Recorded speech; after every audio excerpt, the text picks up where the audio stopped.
தேவனாலும் நம்முடைய ஆண்டவராகிய இயேசு கிறிஸ்துவினாலும் தூய ஆவியராலும் கிருபையும் சமாதானமும் ஐக்கியமும் நமக்குள் பெருகுவதாக.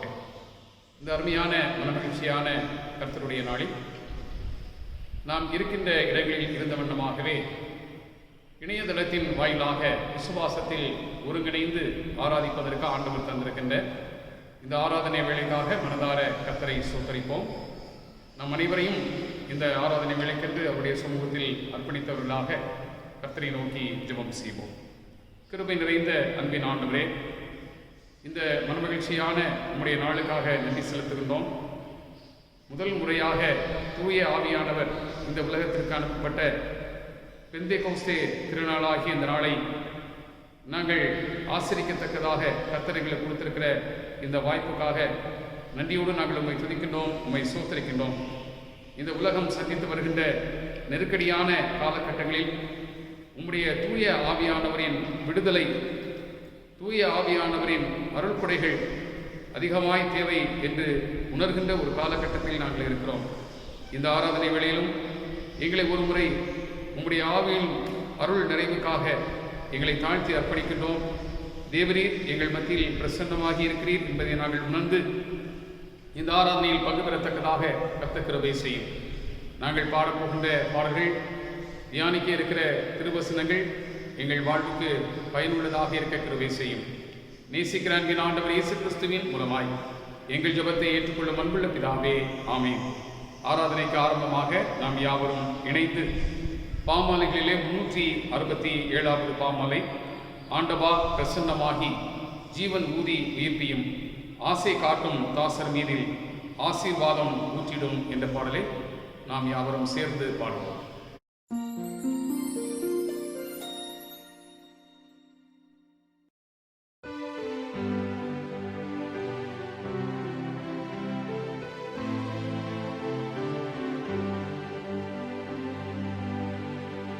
ஆண்டவா பிரசன்னமாகி ஜீவன் ஊதி உயிர்ப்பியும் ஆசை காட்டும் தாசர் மீதில் ஆசீர்வாதம் ஊற்றிடும்.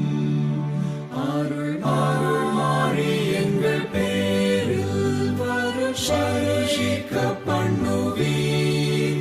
ஆசையோடு நிற்கிறோமே, ஆசீர்வாதம் ஊற்றுவீர்.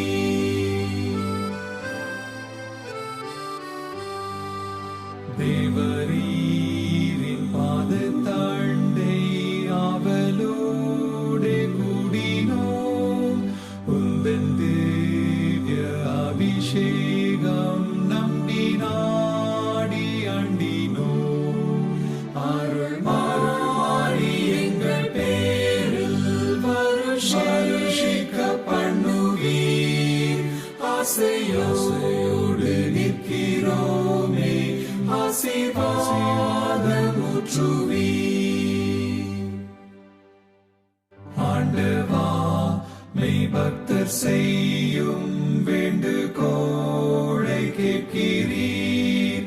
அன்பின் சுவாலை எங்கள் நெஞ்சில் இன்று மூட்டி நிற்கிறீர். அருள் மாறி எங்கள் பேரில் வருஷிக்க பண்ணுவீர். ஆசையோடு நிற்கிறோமே, ஆசீர்வாதம் ஊற்றுவீர்.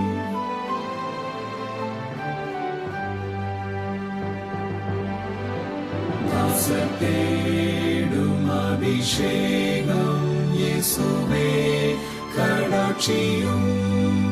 பெந்தேகோஸ்தின் திவ்ய ஈவை தந்து ஆசீர்வதியும். அருள் மாறி எங்கள் பேரில் வருஷிக்க பண்ணுவீர். ஆசையோடு நிற்கிறோமே, ஆசீர்வாதம் ஊற்றுவீர். ஆசீர்வாதம் ஊற்றுவீர்.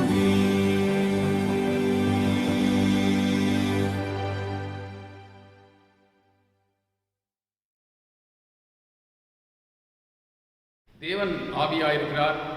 அவரை தொழுது கொள்பவர்கள் ஆவியோடும் உண்மையோடும் அவரை தொழுது கொள்ள வேண்டும். தம்மை தொழுது கொள்பவர்கள் இப்படிப்பட்டவர்களாய் இருக்கும்படி பிதாவானவர் விரும்புகிறார். தேவனுக்கு ஏற்கும் பலிகள் நொறுங்குண்ட ஆவிதான்.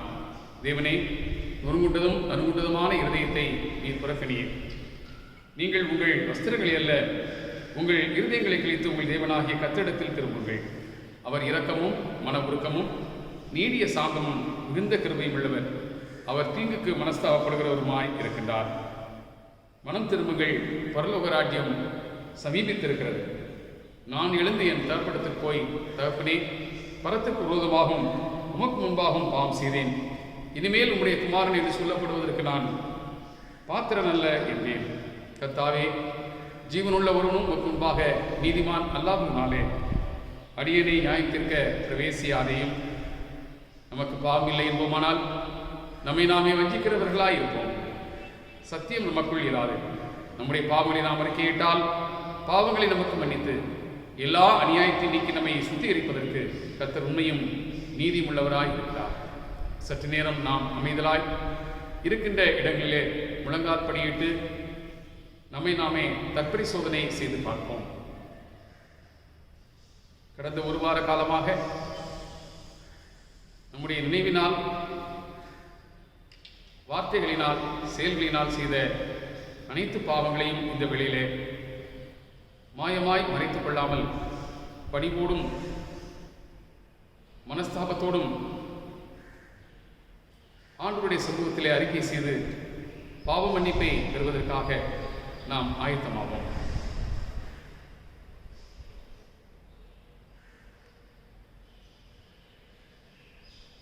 நம்முடைய பாவங்கள் இரத்தாம்பர சிவப்பாய் இருந்தாலும் உறைந்த மழையைப் போல் நான் அதை கழுவி சுத்தமாக்குவேன் என்று ஆண்டவர் சொல்கிறார்.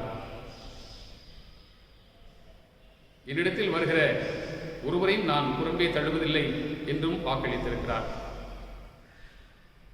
வாக்கு மாறாத ஆண்டவருடைய வார்த்தைகளில் நாம் விசுவாசம் வைத்து இந்த வேளையில் தூய ஆவியானவர் நம்முடைய உள்ளங்களிலே சுட்டி காட்டியிருக்கிற அனைத்து பாவங்களையும் ஆண்டவர் தயவாய் பொறுத்து மன்னித்து நம்மை புதுப்பிக்கும்படியாக அவருடைய சமூகத்தில் நம்முடைய பாவங்களை மிகுந்த மனத்தாழ்மையோடு நாம் யாவரும் சேர்ந்து அறிக்கை செய்வதற்கு உதவியாக ஆராதனை முறை நூலில் இருக்கின்ற பாவ அறிக்கை ஜெபத்தை சேர்ந்து ஏறெடுப்போம். சர்வ வல்லமையும் மிகுந்த இரக்கமுள்ள பிதாவே, தப்பிப்போன ஆடுகளைப் போல நாங்கள் உடைய வழிகளை விட்டு விலகி அலைந்து போனோம். எங்கள் இருதயத்தின் யோசனைகளுக்கும் விருப்பங்களுக்கும் மிகவும் இணங்கி நடந்தோம். உங்களுடைய பரிசுத்த கற்பனைகளுக்கு விரோதமாய் குற்றம் செய்தோம். செய்யத்தக்கவைகளை செய்யாமல் செய்யத்தகாதவைகளை செய்து வந்தோம். எங்களுக்கு சுகமே இல்லை. ஆனாலும் ஆண்டவரே, தேவரீர் எங்கள் கர்த்தராகிய இயேசு கிறிஸ்துவின் மூலமாய் மனிதருக்கு அருளி செய்த வாக்குத்தத்தங்களின்படியே நிர்பாக்கியம் உள்ள குற்றவாளிகளாகிய எங்களுக்கு இரங்கும். தப்பிதங்களை அறிக்கையிடுகிற எங்கள் மேல் பொறுமையாயிரும். பாவத்தின் நிமித்தம் துக்கப்படுகிற எங்களை சீர்படுத்தும். மிகவும் இரக்கமுள்ள பிதாவே, உம்முடைய பரிசுத்த நாமத்திற்கு மகிமை உண்டாகும்படி நாங்கள் இனி தேவபக்தியும் நீதியும் தெளிந்த புத்தியும் உள்ளவர்களாய் நடந்துகிற இயேசு கிறிஸ்து நிமித்தம் எங்களுக்கு கிருபை செய்திருளும். ஆமீன். நம்முடைய கர்த்தராகிய இயேசு கிறிஸ்துவின் பிதாவாய் இருக்கிற சர்வ வல்லமுள்ள தேவன் பாவியின் மரணத்தை விரும்பாமல் அவன் தன் பாவத்தை விட்டு திரும்பி பிழைப்பதையே விரும்பி பாவத்தின் நிமித்தம் துக்கப்படுற தம ஜனத்திற்கு பாவ விமோசனத்தையும் மன்னிப்பையும் கூறி அறிவிக்க தம்முடைய பணிவிடைக்காரருக்கு அதிகாரத்தையும் கட்டளையும் அருளி செய்திருக்கிறார். மெய்யாய் மனம் திரும்பி தமது பரிசுத்த சுவிசேஷத்தை உண்மையாய் விசுவாசிக்கிற யாவருக்கும் அவர் பாவங்களை மன்னித்து விமோசனம் செய்கிறார். ஆகையால் கடைசியிலே அவருடைய நித்திய ஆனந்தத்தில் சேரத்தக்கதாய் இத்தருணத்தில் நாம் செய்வது அவருக்கு பிரியமாய் இருக்கவும் இனி உயிரோடு இருக்கும் நாளெல்லாம் மாசில்லாமல் பரிசுத்தம் உள்ளவர்களாய் நடக்கும். அவர் நமக்கு மெய்யான மனம் திரும்புதலையும் நம்முடைய பரிசுத்த ஆவியும் அருளி செய்ய வேண்டும் என்று நம்முடைய கர்த்தராகிய இயேசு கிறிஸ்துவின் மூலமாய் அவரை வேண்டிக் கொள்ள கடவோம். ஆமீன். நாம் யாவரும் சேர்ந்து கர்த்தர் நமக்கு கற்றுத்தந்த ஜெபத்தை ஏறெடுப்போம். பரமண்டலங்களில் இருக்கிற எங்கள் பிதாவே, உம்முடைய நாமம் பரிசுத்தப்படுவதாக, உம்முடைய ராஜ்யம் வருவதாக, உம்முடைய சித்தம் பரமண்டலத்திலே செய்யப்படுகிறது போல பூமியிலேயும் செய்யப்படுவதாக. அன்றுள்ள எங்கள் அப்பத்தை இன்று எங்களுக்கு தாரும். எங்களுக்கு விரோதமாய் குற்றம் செய்தவர்களுக்கு நாங்கள் மன்னிக்கிறது போல எங்கள் குற்றங்களை எங்களுக்கு மன்னியும். எங்களை சோதனைக்குள் பிரவேசிக்க பண்ணாமல் தீமை நின்று எங்களை ரட்சித்துக் கொள்ளும். ராஜ்யமும் வல்லமையும் மகிமையும் என்றென்றைக்கும் உம்முடையவைகளே. ஆமீன். நாம் யாவரும் ஒருமனப்பட்டு கர்த்தரை நோக்கி ஜெபம் செய்வோம். மகா இரக்கமும் கிருபையும் நிறைந்த அன்புள்ள கர்த்தாவே, இந்த அருமையான கர்த்தருடைய நாளில் நாங்கள் இணையதளத்தின் வாயிலாக விசுவாசத்தில் ஒருங்கிணைந்து உம்மை ஆராதிப்பதற்கு ஆண்டவர் தந்த இந்த ஆராதனை நேரத்திற்காக உள்ளத்தின் ஆழத்திலிருந்து துதிகளை தோத்திரங்களை எடுக்கின்றோம். ஊரடங்கு காலங்களிலும் கர்த்தர் எங்கள் மீது வைத்திருக்கிற அளவற்ற இரக்கத்தினாலும் கிருபையினாலும் நாங்கள் விசுவாசத்தில் உறுதிப்படும்படியாக சந்திக்கின்ற பிரச்சனைகளிலே நாங்கள் சோர்வுற்றவர்களாக போய்விடாதபடிக்கு எங்களுக்கு தருகின்ற இந்த விசுவாச ஐக்கியத்திற்காக நன்றியோடு நாங்கள் உண்மை துதிக்கின்றோம், உண்மை சோத்தரிக்கின்றோம். ஆண்டவரே, இந்த நேரத்திலும் எங்கள் தேசம் சந்தித்திருக்கின்ற இந்த நெருக்கடியான சூழ்நிலையை உடைய கரத்திலே நாங்கள் வைக்கின்றோம். அனுதினமும் தீவிரமாக இந்த நோய் தொற்று கிருமி அநேகரை பாதித்துக் கொண்டிருக்கிறதை கேள்விப்படுகின்றோம். இந்த தீவிரமான பாதிப்பினாலே அநேகர் மரிக்கின்ற செய்திகளையும் நாங்கள் கேள்விப்படுகின்றோம். இவைகளின் மத்தியிலும் ஆயிரக்கணக்கான மக்கள் இந்த நோயினின்று அனுதினமும் விடுதலை அடைந்து மருத்துவமனைகளிலே இருந்து இல்லங்களுக்கு திரும்புகிறார்கள் என்கிற செய்தியும் நாங்கள் கேள்விப்பட்டு நன்றியோடு துதிக்கின்றோம், சோத்திரிக்கின்றோம். இப்படிப்பட்ட சூழ்நிலைகளிலும் நம்பிக்கையின் வெளிச்சத்தை ஆண்டவர் எங்களுக்கு இப்படிப்பட்ட விடுதலை அனுபவங்களின் மூலமாக நீர் காண்பிக்கின்றேன். அதற்காக உண்மை துதிக்கிறோம், உண்மை சோத்திரிக்கின்றோம். இந்த நெருக்கடியான காலகட்டங்களில் எங்களுக்காக அர்ப்பணிப்போடு உழைக்கின்ற மருத்துவர்களுக்காக நன்றியோடு உண்மை துதிக்கின்றோம். செவிலியர்களுக்காக ஸ்தோத்திரிக்கின்றோம். மருத்துவத்துறையில் பணியாற்றுகின்ற ஒவ்வொருவருக்காகவும் நன்றி செலுத்துகின்றோம். அது மாத்திரமல்ல, இந்த காலகட்டங்களில் சோறு இல்லாமல் தொடர்ந்து உழைத்துக் கொண்டிருக்கின்ற காவல்துறை நண்பர்களுக்காக துதிக்கிறோம். துப்புரவு பணியாளர்களுக்காக ஸ்தோத்திரிக்கின்றோம். சிறு சிறு உதவிகளை செய்து கொண்டிருக்கின்ற உதவியாளர்களுக்காக நன்றி செலுத்துகின்றோம். அரசு துறையிலே பணியாற்றிக் கொண்டிருக்கின்ற ஒவ்வொருவருக்காகவும் நன்றியோடு உண்மை துதிக்கிறோம், உண்மை சோத்திரிக்கின்றோம். சீராக இந்த காலகட்டங்கள் பாதிப்பில்லாமல் நடைபெறுவதற்கு அநேக விதத்தில் இந்த சேவையை எங்களுக்கு செய்து வருகிற ஒவ்வொருவரையும் ஆண்டவர் கிருபையாக பலப்படுத்தி பாதுகாத்து வழிநடத்த வேண்டும் என்று நினைக்கின்றோம். உங்களுடைய திருக்கரங்களில் எங்கள் திருச்சபையில் இருக்கிற ஒவ்வொரு குடும்பங்களையும், கிளை சபைகளில் இருக்கிற குடும்பங்களையும் தாழ்த்தி அர்ப்பணிக்கின்றோம். தேவரீர் ஒவ்வொரு குடும்பத்தையும் அனுதினமும் விசாரித்து வருகிற அன்புக்காக துதிக்கிறோம். நீர் அவர்களை பாதுகாக்கிறீர், பராமரிக்கிறீர். நன்றி நிறைந்த உள்ளத்தோடு துதிகளை தோத்திரங்களை எடுக்கிறோம். 5 குடும்பங்களிலே இந்த நோயின் தாக்கம் இருந்தது. ஆனால் கர்த்தரோ இரக்கமாக 5 குடும்பங்களையும் பாதுகாத்தீர். நன்றியோடு துதிக்கிறோம், சோதரிக்கிறோம். அவர்கள் பெற்றிருக்கின்ற விடுதலை அனுபவத்திற்காக உள்ளத்தின் ஆழத்திலிருந்து துதிகளை தோத்திரங்களை எழுக்கின்றோம். தொடர்ந்து இந்த காலகட்டங்கள் விரைவாக கடந்து செல்வதற்கு ஆண்டவர் எங்களுக்கு திட விசுவாசத்தை தாரும், உறுதியான நம்பிக்கையை எங்கள் உள்ளத்திலே தாரும். நீர் உடைய பிரசன்னத்தினால் இந்த நோயின் தாக்கங்கள் எல்லாவற்றையும் முற்றிலுமாக மேற்கொள்ளுகின்ற கிருபையை எங்களுக்கு அருள்வீர் என்று சொல்லி நாங்கள் உறுதியாய் நம்பி வாழத்தக்கதாக நீர் எங்களை பலப்படுத்த வேண்டும் என்று கேட்டுக்கிறோம். உங்களுடைய திருக்கரங்களிலே மீதமுள்ள ஆராதனை வேலையை தாழ்த்துகிறோம். துதி, கனம், மகிமை அனைத்தையும் உமக்கே செலுத்துகிறோம். நேசிக்கிற அன்பின் ஆண்டவர் இயேசு கிறிஸ்துவின் மூலமாய் எங்கள் ஜெபத்தை ஏற்றுக்கொள்ளும் அன்புள்ள பிதாவே, ஆமென். நாம் யாவரும் இணைந்து நம்முடைய விசுவாசத்தை உறுதிப்படுத்தும் வண்ணமாக அப்போஸ்தலர் விசுவாச பிரமாணத்தை சேர்ந்து எடுப்போம். வானத்தையும் பூமியும் படைத்த சர்வ வல்லமுள்ள பிதாவாகிய தேவனை விசுவாசிக்கிறேன். அவருடைய ஒரே குமாரனாகிய நம்முடைய நாதர் இயேசு கிறிஸ்துவையும் விசுவாசிக்கிறேன். அவர் பரிசுத்த ஆவியினாலே கன்னி மரியாளிடத்தில் உட்பவித்து பிறந்தார்.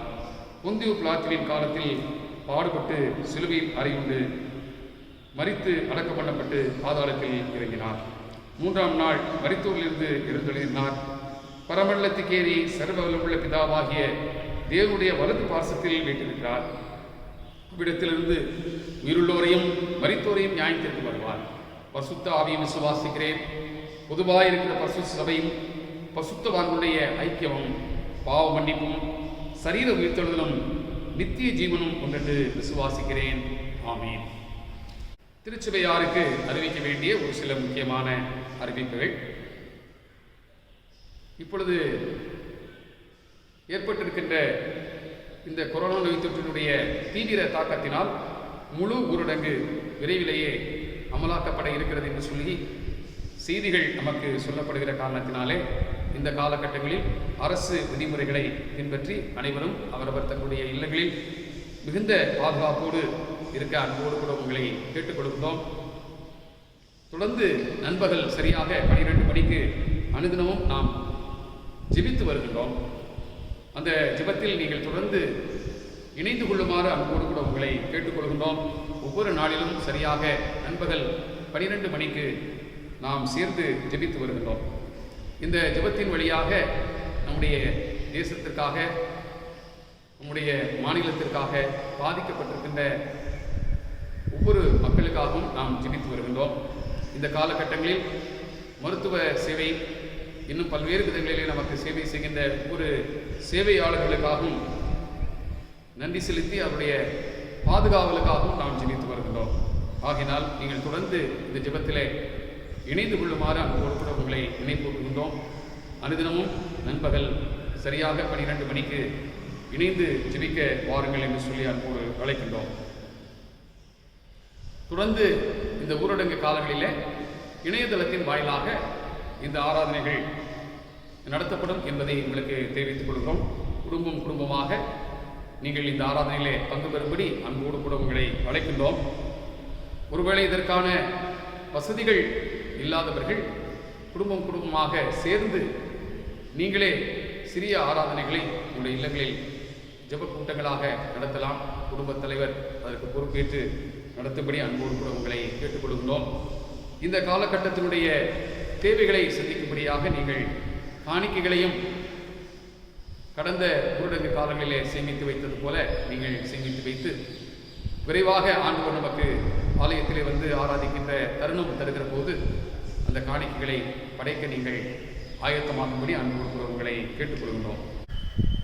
அன்பானவர்களே, கொரோனா நோய் தொற்று கிருமியினுடைய தாக்குதல் மிகவும் அதிகரித்து வருகிற இந்த காலகட்டங்களிலே திருமண்டலமாக நாம் இந்த சமுதாயத்திற்கு சேவை செய்ய அழைக்கப்பட்டிருக்கின்றோம் என்ற உணர்வோடு கூட நம்முடைய மிஷன் மருத்துவமனையிலே சிறப்பு கொரோனா சிகிச்சை மையம் ஒன்றை நாம் துவங்கி இருக்கின்றோம்.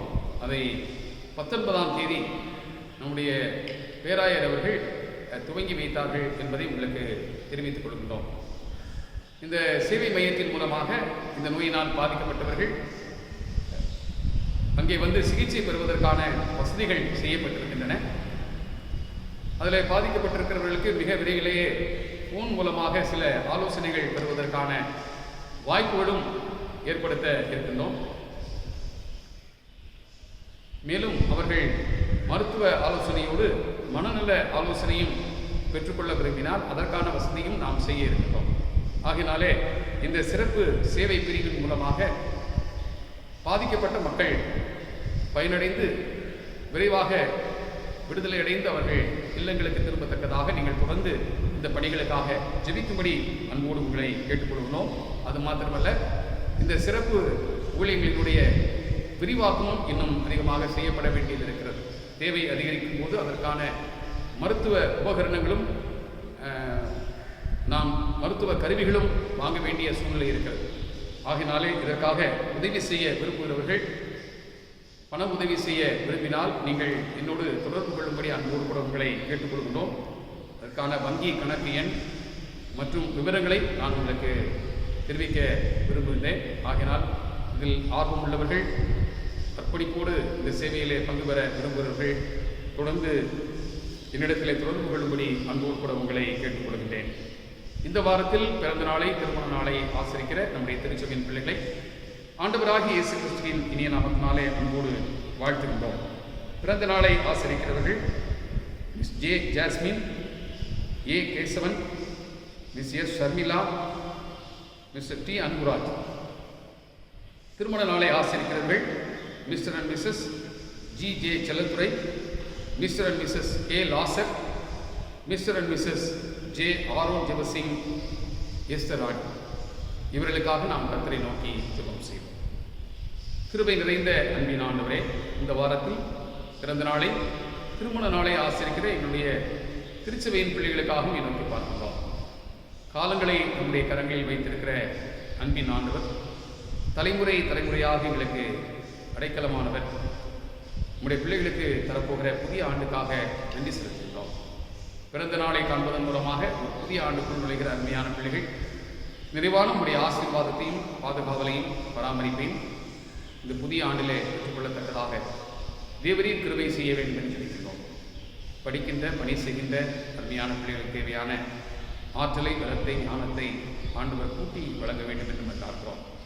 அதுபோலவே இல்லற வாழ்வில் புதிய வருஷத்தை காண இருக்கிற அருமையான தம்பதிகளுக்காக நோக்கி பார்க்கிறோம்.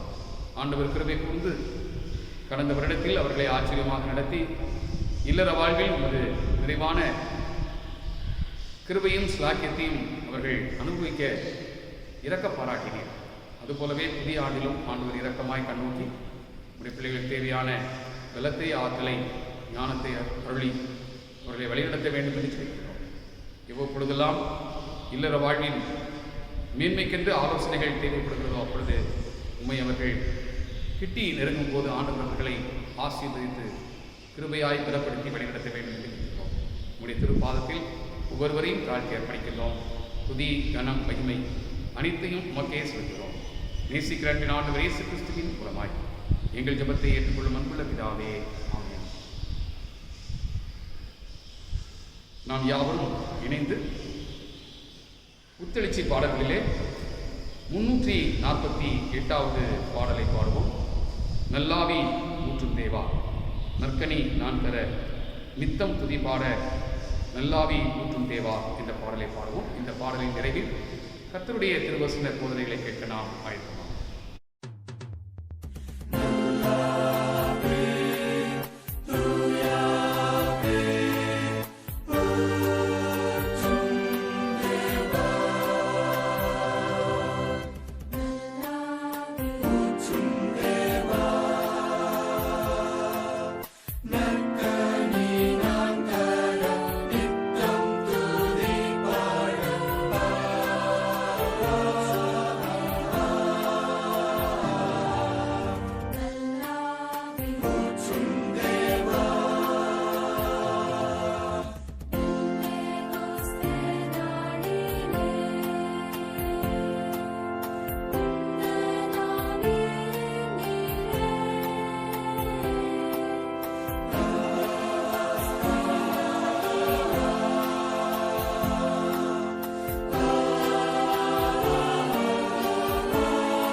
நாம் யாவரும் கர்த்தரை நோக்கி ஜெபம் செய்வோம். மகா இரக்கமும் கிருபையும் நிறைந்த அன்புள்ள கர்த்தாவே, இந்த ஆராதனை வேளையிலும் உம்முடைய திருவசனங்களை தியானிக்கின்ற இந்த இனிமையான நேரத்திற்காக நன்றியோடு உம்மை துதிக்கின்றோம், உம்மை சோதரிக்கின்றோம். களங்கமில்லாத திருவசன பாலை நாங்கள் அருந்தி சரீரத்திலும் ஆத்மாவிலும் பலன் அடையத்தக்கதாக எங்கள் ஆத்துமாக்களை பால் மறந்த குழந்தையை போலும் சமூகத்தில் அடக்கி அமர பண்ணி உமது வேத வசனங்களை கவனமாய் கேட்க நீர் எங்களுக்கு கிருபை செய்கிறோம். உமது வார்த்தைகளை மாத்திரம் நாங்கள் கேட்கும்படியாக விருத்த சேதனம் உள்ள செவிகளை எங்களுக்கு தாரும். உலக சத்தங்களை விட்டு உம்முடைய சத்தத்தை நாங்கள் கேட்டு உணர்ந்து அவைகளுக்கு முழுமையாக எங்களை அர்ப்பணிக்க கிருபை செய்யும். நேசிக்க நன்பின் ஆண்டவர் இயேசு கிறிஸ்துவின் மூலமாய் எங்கள் ஜெபத்தை ஏற்றுக்கொள்ளும் அன்புள்ள பிதாவே, ஆமென். கிறிஸ்துவுக்குள் அன்பானவர்களே, இந்த நாள் திருச்சபையின் வரலாற்றிலே ஒரு முக்கியமான நாள். இதை நாம் பெந்தேகோஸ்தே திருநாள் என்று சொல்லி நாம் அழைக்கின்றோம். முதல் முறையாக தூய ஆவியானவர் இந்த உலகத்தில் நிரந்தரமாக தங்கியிருக்கும்படி அனுப்பப்பட்ட நாள். ஆகினாலே இந்த நாளிலே தென்னிந்திய திருச்சபை நாம் தியானிப்பதற்காக ஒரு தலைப்பு கொடுத்திருக்கிறது. வாரும் தூய ஆவியானவரே எங்களை புதுப்பியும், கம் ஹோலி ஸ்பிரிட் ரெனியூவர்ஸ் என்கின்ற ஒரு அருமையான தலைப்பு கொடுத்திருக்கிறார். இந்த தலைப்பின் அடிப்படையிலே நாம் சிந்திப்பதற்கென்று 3 திருமறை பகுதிகள் நமக்கு கொடுக்கப்பட்டிருக்கின்றன. எசேக்கியேல் எழுதின தீர்க்க தரிசன நூல் 37ஆம் அதிகாரம் 1 முதல் 14 வசனம் முதலாவது திருமறை பகுதியாக நமக்கு தரப்பட்டிருக்கிறது. 2ஆம் திருமறை பகுதி அப்போஸ்தலர் நடபடிகளின் நூல் 2ஆம் அதிகாரம் 1 முதல் 13 வசனங்கள். 3ஆம் திருமறை பகுதி யோவான் எழுதின நற்செய்தி நூல் 16ஆம் அதிகாரம் 1 முதல் 11 வசனங்கள் வரை. இந்த 3 வேத பகுதிகளையும் மையமாக வைத்து நாம் தியானிக்க இருக்கின்றோம். பெந்தேகோஸ்தே என்கின்ற இந்த வார்த்தையை நாம் சில நேரங்களிலே தவறாக புரிந்து கொள்கிறோம். இது ஒரு திருச்சபையின் பெயர் அல்ல, இது ஒரு நாளின் பெயர். 50ஆம் நாள் என்பதை குறிப்பதற்காக பயன்படுத்தப்படுகிற இந்த சொல் பெந்தேகோஸ்தே என்பதாம். 50ஆம் நாள் உயிர்த்தெழுந்த ஆண்டவராகிய இயேசு கிறிஸ்து 40 நாட்கள் வரையிலும் இந்த பூவுலகிலே அவர் என்ன செய்தார்? இருந்து சீடர்களை பலப்படுத்தினார், தரிசனங்களை தந்தார். இந்த ஊழியத்தை தொடர்ந்து அவர்கள் செய்வதற்குரிய ஆற்றலை அவர்களுக்கு தருவதற்காக இந்த பூவுலகிலேயே அவர் இருந்தார். 40ஆம் நாள் அவர் பரமேறி சென்றார். அவர் பரமேறி சென்ற நாளிலே இருந்து 10வது நாள் 50ஆம் நாள் இந்த பெந்தேகோஸ்தே திருநாள் என்கிற இந்த நாள் வந்தது. இது அறுவடையின் பண்டிகையாக யூதர்கள் இந்த நாளை ஆசரித்தார். என்றால் இந்த காலகட்டத்தில் தான் அறுவடை நடைபெறுகின்ற நேரம். ஆகினாலே அறுவடை பொருள்கள் எல்லாவற்றையும் முதன்மையானவைகளை கொண்டு வந்து ஆண்டவருடைய சமூகத்தில் படைக்கின்ற நாள். ஆகினால் அப்படிப்பட்ட திருநாளுக்கென்று பல்வேறு நாடுகளிலிருந்து இடங்களிலிருந்து எருசலேமை நோக்கி மக்கள் வருவார்கள். அப்படி வருகிற நேரத்தில் தான் ஆவியானவர் இந்த உலகத்தில் நிரந்தரமாக தங்கியிருக்கும்படி அனுப்பப்படுகிற இந்த பெந்தேகோஸ்தே அனுபவம் என்பது நிகழ்ந்தது. இந்த பெந்தேகோஸ்தே அனுபவத்தின் மூலமாக திருச்சபை உருவானது. ஆகையினாலே இந்த நாளை திருச்சபையின் பிறந்த நாள் என்று கூட நாம் சொல்லலாம். நம் ஒவ்வொருவருக்கும் ஒரு பிறந்த நாள் இருப்பது போல திருச்சபையினுடைய பிறந்த நாள் என்பது இந்த பெந்தேகோஸ்தே திருநாள். அன்றுதான் திருச்சபை உருவானது என்பதை நாம் தெளிவாக பார்க்கிறோம். ஆனால் பரிசுத்த ஆவியானவருடைய செயல்பாடு தொடர்ந்து மானிட வாழ்க்கையில் நடந்து கொண்டே இருக்கின்றது.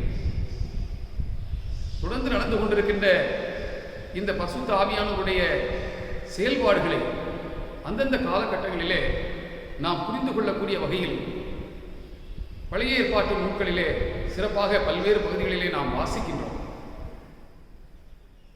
ஆனால் நமக்கு சிந்தனைக்கென்று கொடுக்கப்பட்டிருக்கிற எசேக்கியேல் தீர்க்க தரிசன புத்தகம் 37ஆம் அதிகாரத்திலே நாம் பார்க்கும்போது இது ஒரு சிறப்பான பகுதியாக இருக்கிறது.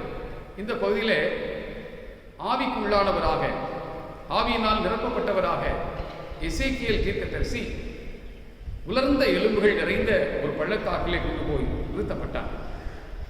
அவர் சுற்றி பார்க்கும்போது எல்லா இடங்களிலும் உலர்ந்த எலும்புகள் அங்கே நிறைந்திருந்தன. ஆனால் அந்த எலும்புகள் ஒன்றோடொன்று தொடர்பு இல்லாமல் சிதறி கிடந்தது, குவியல் குவியலாக கிடந்தது. அப்படிப்பட்ட அந்த எலும்புகள் நிறைந்த பள்ளத்தாக்கிலே நின்று கொண்டிருக்கிற போது கர்த்தருடைய வார்த்தை அவருக்கு வந்தது. ஒரு உரையாடல் அங்கே நடைபெறுகிறது. அதன் வழியாக அந்த உரையாடல் ஒரு உயிரோட்டமுள்ள ஒரு உரையாடலாக மாறுகிறது. அந்த உரையாடலின் வழியாக பரிசுத்த ஆவியானவர் எப்படி செயல்படுகிறார் என்பதையும் நாம் இந்த பகுதியிலே மிக தெளிவாக வாசிக்கின்றோம். ஆகையினால் இந்த பகுதியில் இருந்து நாம் கற்றுக்கொள்கின்ற ஒரு உண்மை என்னவென்றால், தூய ஆவியர் நம்மை உயிர்ப்பிப்பதற்கு ஒரே ஒரு மனிதனை கொண்டு அவர் செயல்படுகிறார். அதன் வழியாக பல ஆயிரக்கணக்கான மக்கள் உயிர் பெறுகின்றார்கள். உயிரோட்டம் உள்ள ஒரே ஒரு மனிதனை கொண்டு ஆண்டவர் உயிரற்ற பல லட்சம் மக்களை உயிர்ப்பிக்கிறார் என்கின்ற ஒரு சிறந்த அனுபவத்தை நாம் இதில் பார்க்கிறோம். Holy Spirit renews lakhs and lakhs of dead people through one man who has been revived, who has been filled with Holy Spirit. தூய ஆவியினால் உயிர்ப்பிக்கப்பட்ட நிரப்பப்பட்ட ஒரே ஒரு மனிதனை கொண்டு பல்லாயிரக்கணக்கான பல லட்சக்கணக்கான மக்களை ஆண்டவர் உயிர்த்தெழ பண்ணுகிறார். இது சாத்தியமாக இருக்கிறது என்பதை இந்த பகுதி தெளிவாக சொல்கிறது. இஸ்ரவேல் ஜனங்கள் 70 ஆண்டுகளாக சிறையிருப்பில் பாபிலோனிலே இருக்கிறார்கள். அவர்களுடைய நிலை என்ன என்பதை தான் இந்த உலர்ந்த எலும்புகள் நிறைந்த பள்ளத்தாக்கினுடைய காட்சி நமக்கு தெளிவாக காட்டுகிறது. உலர்ந்த எலும்புகள் என்பது உயிரற்ற நிலையை மட்டும் காட்டாமல் அவைகள் உயிரற்ற நிலைக்கு மாறிப்போய் பல ஆண்டுகள் ஆகிவிட்டது என்பதை நமக்கு காட்டுகின்றது. அங்கே ஐக்கியம் இல்லை, எந்தவித செயல்பாடுகளும் இல்லை. ஆங்காங்கே சிதறி கிடக்கின்ற எலும்புகளாக அவைகள் இருக்கின்றன. இப்படிப்பட்ட பள்ளத்தாக்கில் உயிரோட்டமுள்ள ஒரே ஒரு மனிதனாக அந்த இடத்தில் நின்று கொண்டிருப்பவர் எசேக்கியேல் தீர்க்கதரிசி. அப்பொழுது கர்த்தருடைய ஆவியானவர் இடத்தில் கேட்கிறார், மனுபுத்திரனே, இந்த எலும்புகள் உயிரடையுமா என்று கேட்கிறார். அப்பொழுது அந்த தீர்க்கதரிசி ஒரு அருமையான பதில் சொல்லுகிறார். ஒருவேளை உயிர் அடையும் என்று சொன்னால் அந்த எலும்புகளை உயிரடையாமல் பண்ணுவதற்கும் ஆண்டவருக்கு அதிகாரம் இருக்கிறது. இவைகள் உயிரடையாது என்று சொன்னால் உயிரடைய பண்ணவும் ஆண்டவருக்கு அதிகாரம் உண்டு. ஆகினாலே இந்த தீர்க்கதரிசி மிக அருமையான ஒரு பதில் சொல்கிறார். ஆண்டவரே, தேவரீர் அதை அறிவீர். உடனடியாக கர்த்தருடைய ஆவியானவர் அவர் மூலமாக செயல்பட ஆரம்பிக்கிறார். இந்த எலும்புகளை பார்த்து தீர்க்க தரிசனம் சொல்ல அவரை பணிக்கிறார். தூய ஆவியானவர் சொன்னது போலவே கர்த்தருடைய வார்த்தையை சொல்ல ஆரம்பிக்கிறார். அந்த எலும்புகள் எல்லாம் ஒன்று சேர ஆரம்பிக்கிறது. ஆங்காங்கே சிதறி கிடந்த எலும்புகள் எல்லாம் ஒன்றாக ஆரம்பித்து அவைகள் மனித எலும்பு கூடுகளாக மாறுகின்றன. சற்று நேரத்திலே தசைகளினாலும் சதைகளினாலும் தோலினாலும் இவைகள் மூடப்பட வேண்டும் என்று தீர்க்க தரிசனம் சொல்லுகிறார். அதுபோலவே சொல்லுகிறார். அந்த எலும்பு கூடுகளில் எல்லாம் தசைகள், நரம்புகள், சதைகள் எல்லாம் ஒன்று கூடுகின்றன. தோலினாலே அது மூடப்படுகிறது. ஆனாலும் உயிரற்ற பிணங்களாக அவைகள் இப்பொழுது இருக்கின்றன. ஆனால் இந்த நிலையிலே காற்று திசை நான்கிலும் இருந்து கொலையுண்ட ஆவிகள் எல்லாம் இதிலே இறங்கும்படியாக தீர்க்க தரிசனம் சொல்லுகிறார். அதுபோலவே பலத்த காற்று இறைச்சியில் ஏற்படுகிறது. ஆவிகள் அதில் இறங்குகின்றன.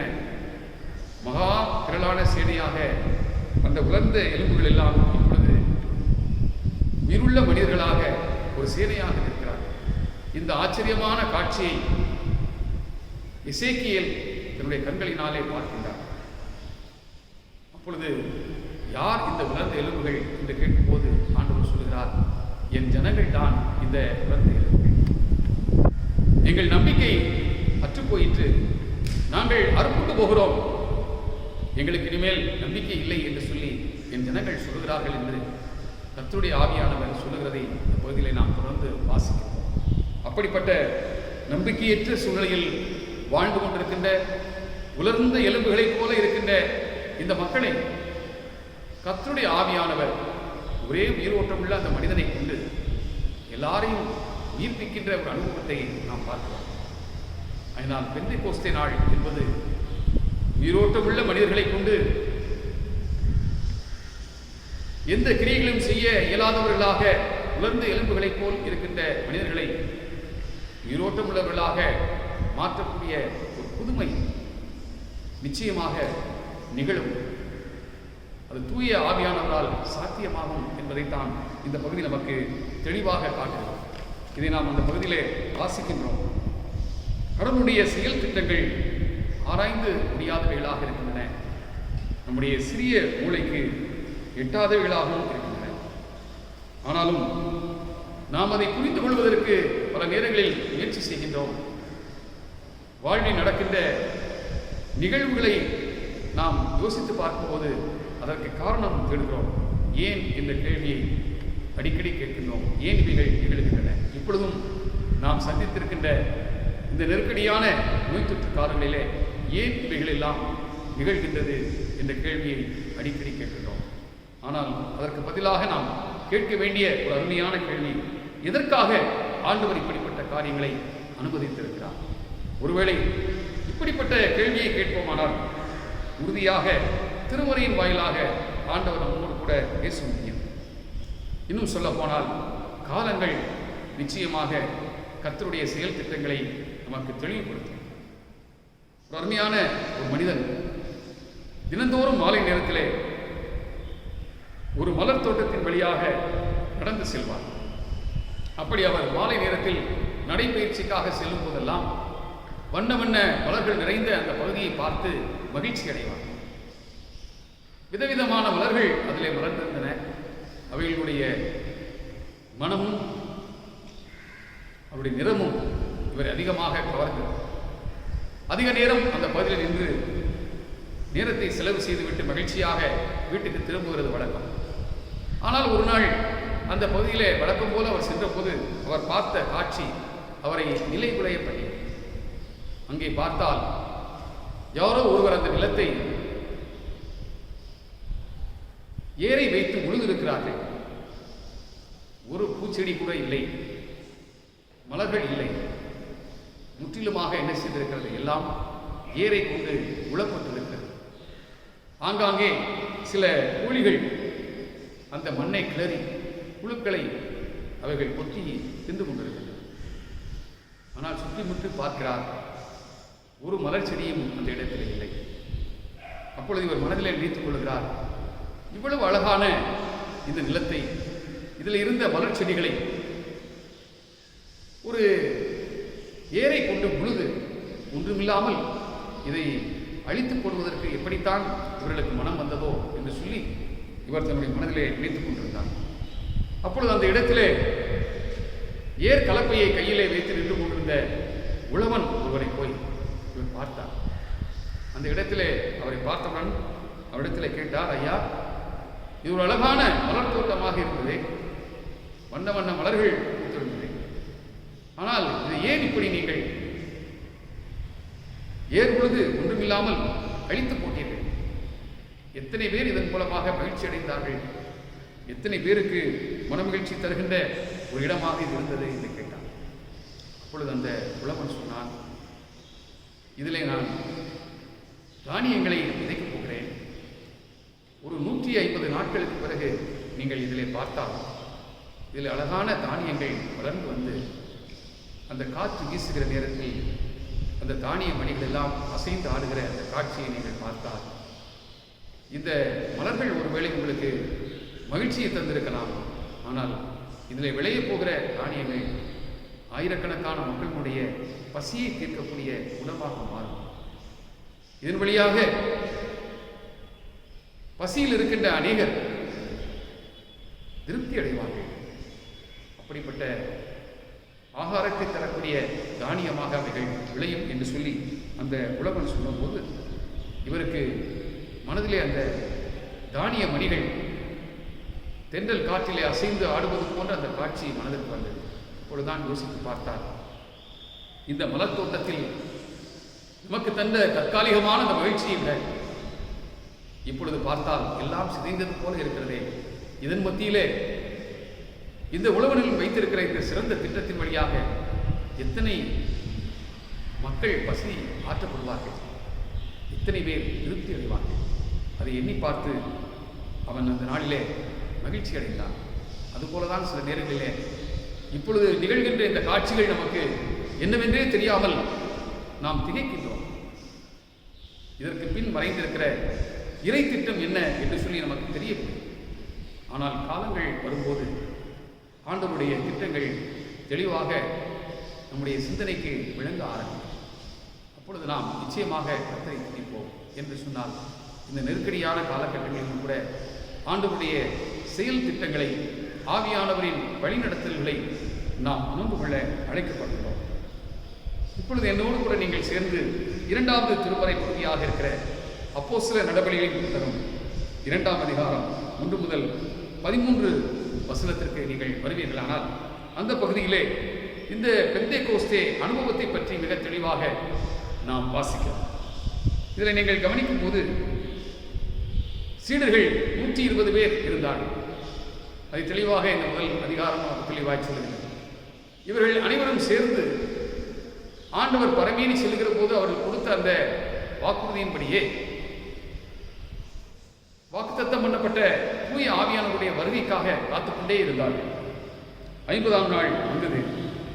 அப்படி வருகிற போது இந்த சிறிய கூட்டமாக இருக்கிற இந்த சீடர்களை கொண்டு ஆண்டவர் அந்த நாளிலே அவர்களை தூய ஆவியானவரால் நிரப்பினதினாலே 3000 பேர் அடங்கிய ஒரு திருச்சபை என்ன செய்தது? உருவாகும். இந்த புதிய அமைப்பு உருவாகும்.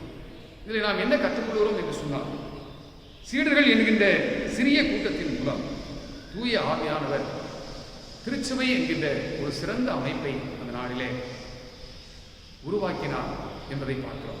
Holy Spirit established church, a new movement, through a small group of disciples who were filled with Holy Spirit. அறுவடை பண்டிகை என்று சொல்லப்படுகின்ற இந்த பெந்தேகோஸ்தே திருநாளிலே பல்வேறு நாடுகளிலே இருந்து மக்கள் வந்து எருசலேமிலே கூடினார்கள். அவர்கள் 18 மொழி பேசக்கூடியவர்களாக இருந்தார்கள் என்று சொல்லி 18 தேசங்களை சார்ந்தவர்கள் என்றும் இந்த பகுதியை நாம் பார்க்கிறோம். அதனுடைய ஒரு பட்டியல் இதிலே கொடுக்கப்பட்டிருக்கிறது. யாரெல்லாம் அங்கே வந்து கூடியிருந்தார்கள் என்பதை பற்றி தெளிவாக சொல்லப்பட்டிருக்கிறது. ஆனால் இவர்களெல்லாம் கூடியிருக்கிற இந்த காலகட்டத்திலே சீடர்கள் கூடியிருந்த அந்த அறையிலே பரிசுத்த ஆவியானவர் வந்து இறங்கினார். அப்பொழுது அவர்கள் தூய ஆவியினால் நிரப்பப்பட்ட போது பற்பல பாஷைகளிலே பேசினார். அந்த அனுபவம் ஒரு புதிய அனுபவமாக இருந்தது. ஆனால் அவர்கள் பல்வேறு பாஷைகளிலே பேசின போது அந்த பாஷைகளை கேட்டுக்கொண்டிருந்த மக்களுக்கு அவரவருடைய தாய்மொழியிலே இவர்கள் பேசுகிறது நன்றாகவே அவர்களுக்கு விளங்கியது. ஆகினால் தான் அவர்கள் ஆச்சரியப்பட்டார்கள். கலிலேயராக இருக்கிற இவர்கள் நம்முடைய சொந்த மொழிகளிலே இவ்வளவு தெளிவாக பேசுகிறதை நாம் கேட்கிறோமே என்று சொல்லி அவர்கள் ஆச்சரியப்பட்டார்கள். ஆனால் புரிந்து கொள்ள முடியாத நிலையில் இருக்கிற ஒரு சிலர் மதுபானத்தினாலே நிறைந்திருக்கிறார்கள் என்று சொல்லியும் பேசிக்கொண்டார்கள். ஒருவேளை ஆவியின் அனுபவம் விளங்கிக் கொள்ள முடியாத நிலையில் இருக்கின்ற அநேகருக்கு வித்தியாசமாகத்தான்.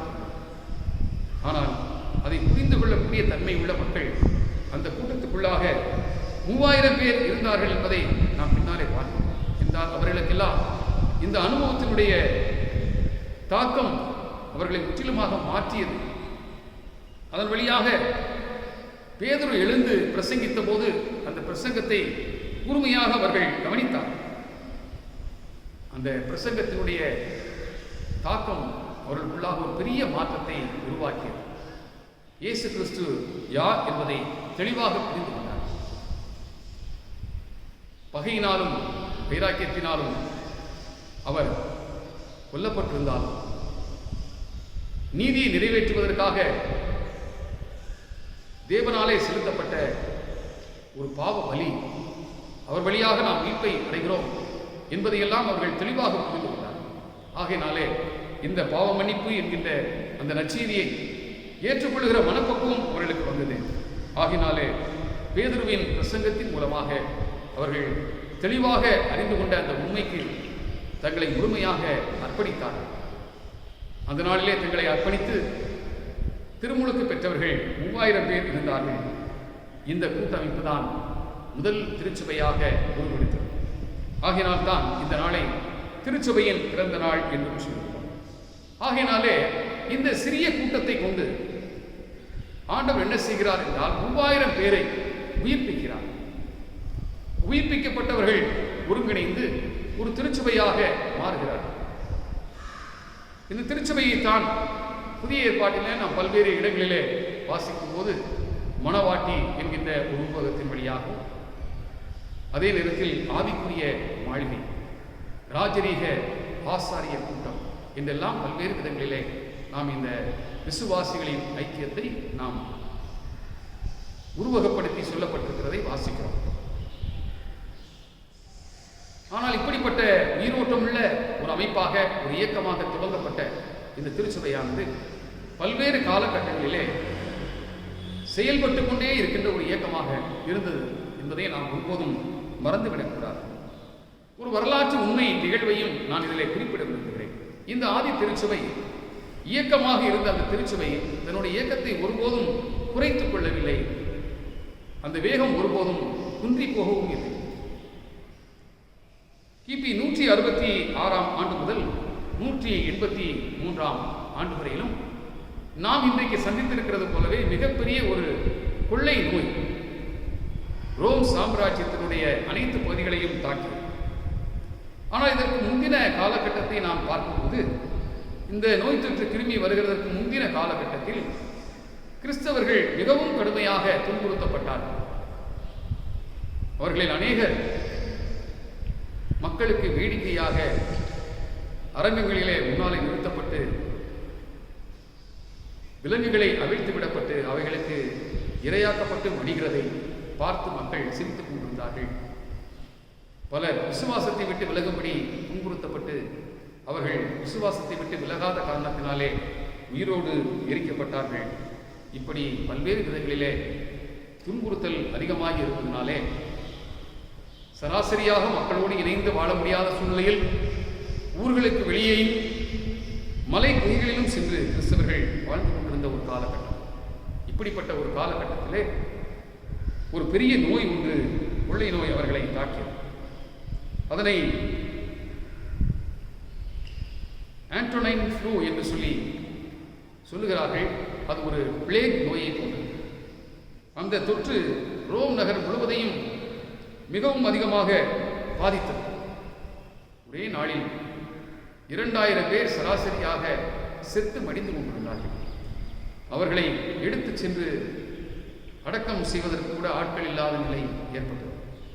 இப்படி நிலை குலைந்து போன அந்த சூழ்நிலையிலே தூரமான மலை குகைகளிலும் ஊருக்கு வெளியேயும் வாழ்ந்து கொண்டிருந்த கிறிஸ்தவ சமூகத்தை இந்த நோய் தாக்கவில்லை. காரணம் என்னவென்றால், இவர்கள் எல்லாரும் ஒதுக்கப்பட்டவர்களாக இருந்தார்கள்.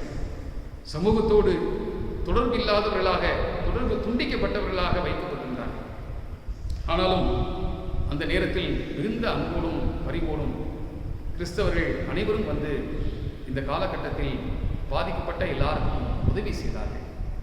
இவளுடைய தெய்வீக அன்பை அந்த காலகட்டங்களில் மக்கள் எல்லாரும் உணர ஆரம்பித்தார்கள். நாம் அவர்களை துன்புறுத்தினோம், வேதனைப்படுத்தினோம். ஆனாலும் இந்த காலகட்டத்திலே நமக்கு இவர்கள் வந்து அன்போடு உதவி செய்கிறார்களே, கரிசனையோடு நமக்கு சேவை செய்கிறார்களே என்பதை பார்த்து அதன் வழியாக ஆண்டவரை அறிந்து கொள்ளக்கூடிய ஒரு வாய்ப்பு அந்த மக்களுக்கு கிடைத்தது. ஆகினால் அநேகர் இயேசு கிறிஸ்துவை ஏற்றுக்கொண்டார்கள். சற்றேறக்குறைய 2 லட்சத்திற்கும் மேலாக இந்த காலகட்டங்களில் கிறிஸ்தவர்களுடைய எண்ணிக்கை அதிகமாய் பெருகியது என்று சொல்லி வரலாறு சொல்கிறது. அதுதான் உண்மை. ஆவியானவருடைய செயல்பாடு திருச்சபையின் வழியாக பாதிக்கப்பட்டிருக்கின்ற நோயுற்ற சமூகத்திற்கு சேவை செய்யும் போது அநேகர் பாவ நோயினின்றும் விடுதலை அடைந்தார்கள். பகைகளிலும் விரோதங்களிலும் இருந்தவர்கள் எல்லாம் அவைகளை விட்டுவிட்டு அன்பின் ஐக்கியத்திற்குள்ளாக வந்தார்கள். அவர்களுக்கு பூரண விடுதலையும் கிடைத்தது என்று சொல்லி மிக தெளிவாக வரலாறு நமக்கு சொல்லுகிறது.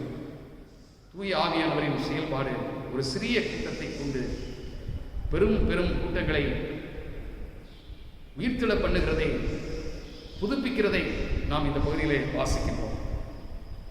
மூன்றாவது பகுதியாக இருக்கின்ற யோவான் எழுதின நற்செய்தியிலும் 16ஆம் அதிகாரம் 1 முதல் 11 வசனங்களுக்கு நாம் வருகிற போது இந்த பகுதியிலே பார்த்தால் தூய ஆவியானவர் நமக்குள்ளாகவே இருந்து நம்மை கொண்டே நம்மை புதுப்பிக்கிறார். நாம் இதற்கு முந்தின பகுதியில் ஒரு தனிநபரை கொண்டு லட்சக்கணக்கான மக்களை ஈர்ப்பித்தார். இரண்டாவது ஒரு சிறிய கூட்டத்தை கொண்டு ஆயிரக்கணக்கான மக்களை ஆண்டவர் உயிர்ப்பித்தார். மூன்றாவது நம்மை கொண்டே நம்மை புதுப்பிக்கிறார்.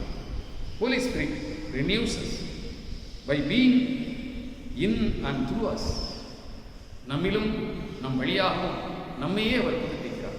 நமக்குள் இருந்து நம்மை புதுப்பிக்கிறார். எப்படி என்று கேட்கும்போது, இந்த சத்திய ஆகிய தேற்றவாளன் உங்களுக்குள் வருகிற போது அவர் பாவத்தை குறித்தும் நீதியை குறித்தும் நியாயத்தீர்ப்பை குறித்தும் உங்களுக்கு கண்டித்து உணர்த்துவார் என்று சொல்லி ஆண்டவர் இதிலே தெளிவாக போதிக்கிறதை பார்க்கிறோம். 13ஆம் வசனத்தை நீங்கள் பார்த்தால், அவர் சுயமாக பேசாமல் தாம் கேள்விப்பட்டைகள் யாவையும் சொல்லி வரப்போகிற காரியங்களை உங்களுக்கு அறிவிப்பதனால் அவர் என்னுடையதிலே இருந்து பேசுவார் என்று சொல்லி நான் உங்களுக்கு சொன்னேன் என்று சொல்லுகிறார். அது மாத்திரமல்ல, 14ஆவது வசனத்தை வாசிக்கும் போது குமாரனாகிய கிறிஸ்துவினுடையதிலிருந்து அவர் எடுத்து பேசுகிறதுனால், இதற்கு முன்பு இயேசு கிறிஸ்து என்னவெல்லாம் நமக்கு போதித்திருக்கிறாரோ, என்னவெல்லாம் நமக்கு தெளிவாக அவர் சொல்லி இருக்கின்றாரோ, அந்த காரியங்களை மட்டுமே பரிசுத்த ஆவியானவர் சொல்லுவார் என்று சொல்லி தெளிவாக சொல்கிறார். ஏனென்று சொன்னால், குமாரன் வெளிப்படுத்தின அனைத்தும் பிதாவினிடத்திலிருந்து அவர் பெற்றுக்கொண்டார். ஆகினாலே இந்த மூவரும் ஒன்றாய் இருக்கிறார்கள். பிதாவின் வழியாக கேள்விப்பட்ட அனைத்து காரியங்களையும் குமாரன் நமக்கு வெளிப்படுத்தினார். குமாரன் மூலமாக நாம் கேள்விப்பட்டவைகளை எல்லாம் மீண்டும் தூய ஆவியானவர் நமக்குள் இருந்து நமக்கு எச்சரிப்பு கொடுத்து நம்மை வழிநடத்திக் கொண்டே இருப்பார். ஏனென்றால் அவர் புதுமையான சுவிசேஷத்தை நமக்கு சொல்லப் போவதில்லை, புதுமையான போதனைகளை நமக்கு எதையும் கொடுக்கப் போவதில்லை. ஆனால் இன்றைக்கு தூய ஆவியானவர் புதுமையான போதனைகளை, கோட்பாடுகளை கொடுத்திருக்கிறதாக சொல்லிக் கொள்கிற மக்களையும் சில திருச்சபைகளையும் கூட நாம் பார்க்கிறோம். ஆனால் உண்மை என்னவென்று சொன்னால், நமக்கு ஏற்கனவே சொல்லப்பட்டிருக்கிற போதனைகளை தவிர புதிய போதனைகள் எதையும் பரிசுத்த ஆவியானவர் நமக்கு சொல்லப் போவதில்லை. அதை மிக தெளிவாக ஆண்டவராகிய இயேசு கிறிஸ்து சொல்லியிருக்கிறார். ஏனென்றால், நான் உங்களுக்கு என்ன போதித்திருக்கிறேனோ என்னுடையதிலே இருந்து எடுத்து அவர் உங்களுக்கு போதிப்பார். ஆகினால் அவர் என்னை மைமைப்படுத்துவார் என்றும் சொல்லுகிறார். கிறிஸ்துவை மைமைப்படுத்துகிறதாகத்தான் தூய ஆவியானவருடைய போதனைகள் அமைந்திருக்கும் என்பதையும் அவர் தெளிவாக சொல்கிறார். ஆகினால்தான் அவர் பாவத்தை குறித்து, நீதியை குறித்து, நியாயத்தீர்ப்பை குறித்து கண்டித்து உணர்த்துகிறவராக இருப்பார். இன்றைக்கு அநேக நேரங்களிலே பரிசுத்த ஆவியானவரின் நிறைவை பெற்றிருக்கின்றவர்கள், பரிசுத்த ஆவியானவராலே நாங்கள் வழிநடத்தப்படுகிறோம் என்று உறுதியாக சொல்லுகின்றவர்கள், பரிசுத்த ஆவியானவரின் நிறைவினாலே அற்புதங்களை, அடையாளங்களை நிகழ்த்துகிறோம் என்று சொல்கிறவர்கள், இந்த பாவத்தை குறித்த உணர்வு இல்லாமல், நீதியை குறித்த உணர்வு இல்லாமல், நியாயத்தீர்ப்பை குறித்த பயம் இல்லாமல் ஒருவேளை வாழ்ந்து கொண்டிருப்பார்களே. ஆனால் அவர்களுக்குள் இருக்கின்ற தூய ஆவியானவருடைய வார்த்தைக்கு அவர்கள் செவிகொடாதவர்களாக இருக்கிறார்கள் என்பதை நாம் புரிந்து கொள்ள அழைக்கப்படுகிறோம். இந்த உலக வாழ்வுக்காக ஒருவேளை நேர்மையற்ற காரியங்களை நாம் செய்து கொண்டிருப்போமானால், உண்மையாகவே இந்த நீதியை விட்டு நாம் விலகிவிட்டோம் என்பதுதான் நம்முடைய பொருள். ஆகினாலே இந்த நீதியை குறித்து உணர்த்துகின்ற தூய ஆவியானவர் நம்முடைய உள்ளத்திற்குள் சொல்லுகின்ற காரியங்களுக்கு நாம் இடமளிக்கவில்லை என்பது மிகவும் தெளிவாக. இன்னும் சொல்ல போனால், நியாயத்தீர்ப்பிலே இவைகளை குறித்து நாம் கணக்கு ஒப்புவிக்க வேண்டியவைகள் என்று சொல்லி ஆண்டவர் நமக்கு தெளிவாய் சொல்லி இருக்கிறார்கள்.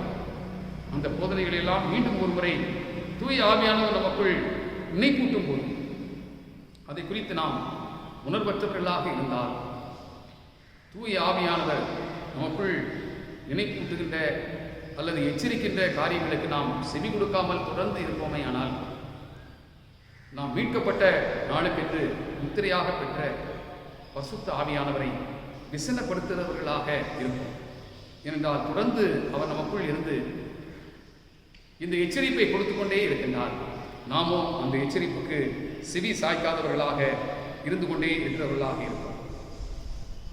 நெதர்லாந்தை சார்ந்த ஒரு எலக்ட்ரானிக் கம்பெனியிலே ஒரு புதுமையான கருவி ஒன்றை கண்டுபிடித்தார்.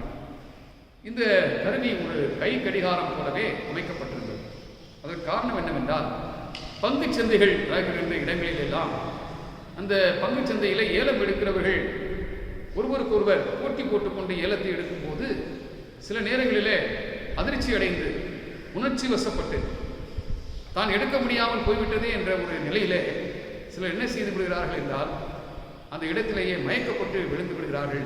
சிலர் பாதிப்புக்குள்ளாகிறார்கள், இருதய நோயினாலே பாதிக்கப்படுகிறார்கள், சிலருக்கு மனதளவிலும் பாதிப்பு ஏற்படுகிறது என்பதை எல்லாம் பார்த்து இதற்கு எச்சரிப்பு தரும் வண்ணமாக இந்த ஒரு எலக்ட்ரானிக் அமைப்பை, ஒரு கை கடிகாரம் போன்ற ஒரு அமைப்பை கண்டுபிடித்தார்கள். ஆனால் இதிலே வண்ண விளக்குகள் எரிந்து கொண்டிருக்கும். அதிலே பச்சை விளக்கு எரியும் போது நாம் சராசரியாக நம்முடைய உணர்வு நிலை இருக்கிறது, சீராக உடல்நிலை இயங்குகிறது என்பதை காண்பி. நாம் பதட்டம் அடைகிறோம் என்று சொன்னால் உடனடியாக மஞ்சள் விளக்கு எரியாது. இன்னும் உணர்ச்சி வசப்பட்டு நாம் கட்டுக்கடங்காமல் நம்முடைய உணர்வுகளை தாண்டி போகிறோம் என்று சொல்லும்போது சிவப்பு விளக்கு எரியாது. உடனடியாக நாம் நம்முடைய உணர்வுகளை கட்டுப்படுத்திக் கொள்ள வேண்டும். அப்படி இருந்தால் அதிக பாதிப்புகள் இல்லாமல் இருக்கலாம். இதை ஒரு எச்சரிக்கும் கருவியாகவே வடிவமைத்திருக்கிறோம் என்று சொல்லி அந்த எலக்ட்ரானிக் கம்பெனியானது, நெதர்லாந்திலே உள்ள கம்பெனி, அதற்கான விளக்கம் கொடுத்தது. ஒருவேளை இதை யோசித்து பார்க்கும்போது தூய ஆவியானவரும் நமக்குள்ளாக இப்படித்தான் இருந்து நம்மை செயல்படுத்தி கொண்டிருக்கிறார். நாம் தேவையற்ற நிலையில் நாம் ஏதாவது காரியங்களை செய்யும் போது பாவம் இன்னது, நீதி இன்னது, நியாயத்திற்கு இப்படித்தான் இருக்கும் என்பதை குறித்து ஆவியானவர் மக்கள் இருந்து உணர்த்தி கொண்டிருக்கும் போது அவைகளுக்கு நாம் செவிசாய்க்காமல் போய் கொண்டிருப்போமே ஆனால், ஆவியானவருடைய வார்த்தைகளுக்கு நாம் செவி கொடுக்காமல் இருப்போமே ஆனால், நாம் அந்த எல்லையை தாண்டி, எச்சரிப்பை தாண்டி போகிறபடினால் அதனுடைய பாதிப்பு நம்முடைய வாழ்விலே நிகழும் என்பதை நாம் உணர்ந்து கொள்ள அழைக்கப்படுகிறோம். ஆகையினாலே நாம் நியாயத்தீர்ப்பு நாளிலே கணக்கு ஒப்புவிக்க வேண்டியவர்கள் என்றால், அந்த நியாயத்தீர்ப்பு நாளை குறித்து நாம் ஆயத்தமுள்ளவர்களாக இருப்பதற்கு நம்மை ஆயத்தப்படுத்துகிறது யார் என்று சொல்லும்போது அப்போஸ்தலனாகிய தூய பவுலடியார் சொல்கிறார். 2 கொரிந்தியர் 5ஆம் அதிகாரம் 4-5 வசனங்களை பார்க்கும்போது, இந்த கூடாரத்தில் இருக்கிற நாம் பாரம் சுமந்து வைக்கிறோம், இந்த போர்வையை களைந்து போட விரும்பாமல் மரணமானது ஜீவனாலே விழுங்கப்படுவதற்கு போர்வையை தரித்துக் கொண்டவர்களாய் இருக்க விரும்புகிறோம்.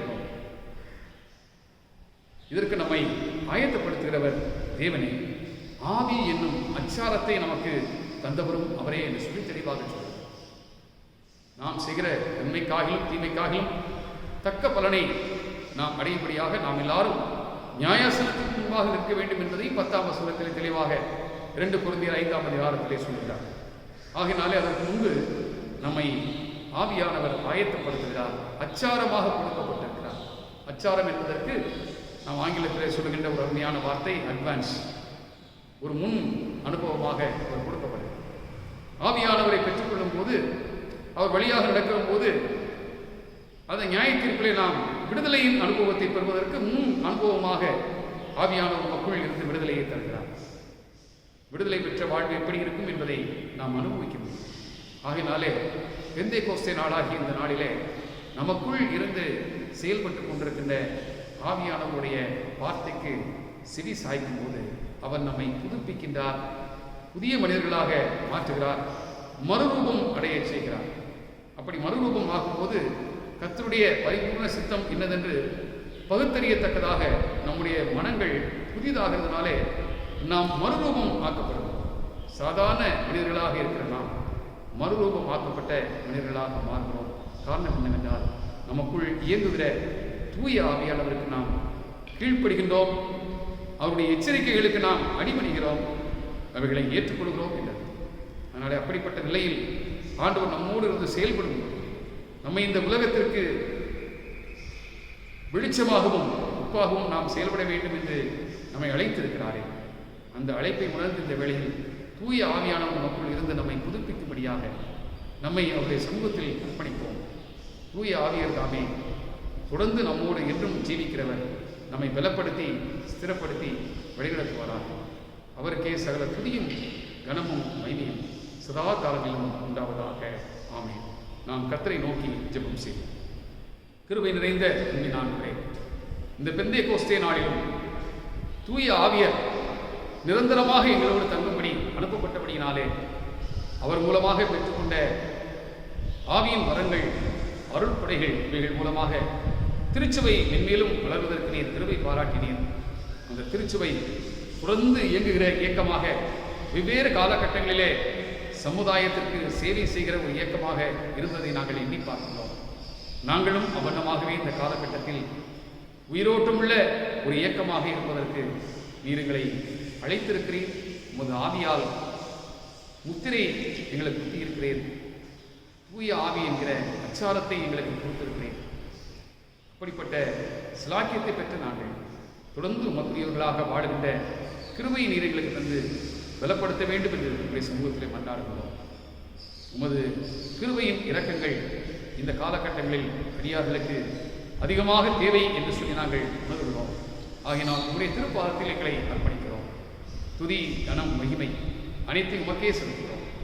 நேசிக்கிற அன்பினாண்டவர் இயேசு கிறிஸ்துவின் மூலமாய் எங்கள் ஜெபத்தை ஏற்றுக்கொள்ளும் அன்புள்ள பிதாவே, ஆமென்.